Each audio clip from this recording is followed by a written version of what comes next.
Kansas City saw massive crowds and lines for the streetcar over the weekend. Now, these are the lines after the KC Current game. It was a video that I reposted. Now, there are a lot of people who chimed in the comment section, and many people said that they waited an hour to get on the streetcar, and when they did get on, they were packed like sardines. Now, some say they left the game a little bit early and they jumped on the streetcar, no problem. Now, here were the lines and the crowds at the streetcar after the Union Station celebration at the station, celebration for Memorial Day. I imagine that the wait times are probably similar to the KC Current game. Now, this really got me thinking about last year's Chappell Roan concert when she performed at the Memorial, and there were crowds waiting for the streetcar. We were packed in the streetcar like sardines if you were lucky enough to get on. And that is just us. And imagine when the World Cup comes and there's about 650,000 more people coming. It's gonna get crowded, folks. So let's think about some planning and alternatives and different ways to get around during the World Cup. Now, there's gonna be a new bus service just during the World Cup called KC Connect. It can get you to the actual games at Arrowhead, and then it can get you at different hotspots around the region. So if you wanna take this bus to Arrowhead to the game, it's $15 per rider,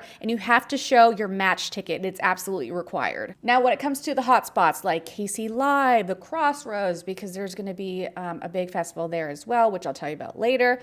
And then also the FIFA Fan Fest and just, again, other areas, even Johnson County, making sure that Johnson County people can come to these hotspot areas like in the downtown area. Now, for a day pass, it's only $5 per rider. If you want a 7-day pass, it's going to be $25 per rider. And if you want a full tournament pass, it's going to be $50 per rider, and that covers the whole World Cup tournament. Now, here is a map of where KC Connect 26, the buses are going to be able to take you. You can go to Johnson County areas, you can go to the airport, it can get you to the actual games at Arrowhead, and it could take you farther than the streetcar can. So here are the total options. The KC Connect 2026, you can bike, you can use a streetcar, you can ride the regular buses here in Kansas City. There's rideshare. Keep in mind the prices are going to go way up for rideshare.